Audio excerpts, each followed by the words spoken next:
परमात्मा का भी जो ग्रंथ है कबीर जी का सूक्ष्म वेद, कबीर वाणी, कबीर सागर, ये सांकेतिक शब्द हैं। क्योंकि परमेश्वर ने कहा था धर्मदास तो लाख दोहाई, ये सार ज्ञान मूल ज्ञान कहीं बार ना जाई। अब इस दास को बता दिया, वो वही खोल कर दिखा दी, जो कहाँ रखा है धन ढूंढ ले भाई, ये है वास्तविक। तो यहाँ वो धन नौका नो पा गया। तो कहते हैं वस्तु कहाँ और खोजें कहाँ, किस विध लागे हाथ, एक पलक में पाइए भेदी ले ले साथ। तो भेदी यानी तत्वदर्शी संत से ही सदग्रंथ समझ में आ सकते हैं। परमात्मा कहते हैं गुरु बिन काहू न पाया ज्ञाना, जो थोथा वो छड़े किसाना। और गुरु बिन वेद पढ़े जो प्राणी, समझे न सार रहे अज्ञानी।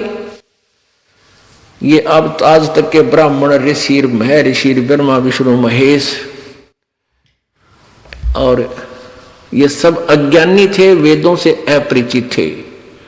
और इस कलयुगी महर्षि दानंद की तब के गुजरी थी, कोई वेदों को समझ सके। अब यहां एक बात और अड़गी, प्रथम बार कोई सुन रहा होगा, भक्त देख रहा होगा, इस परमात्मा की महिमा के ज्ञान को सुन रहा होगा टीवी पे, तो बिदक जागा।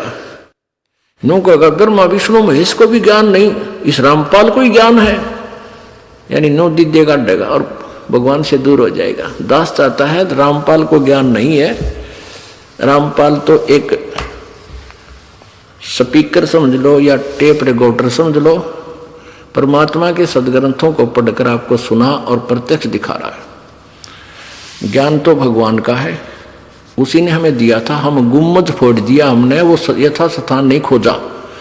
और गुम्मज में कि मैं पाया को नहीं, क्योंकि वह था ही नहीं, वो सांकेतिक शब्द हैं। ये तत्वदर्शी संत और तत्व ज्ञान में ही वो आपको मिल सकेगा और कहीं नहीं।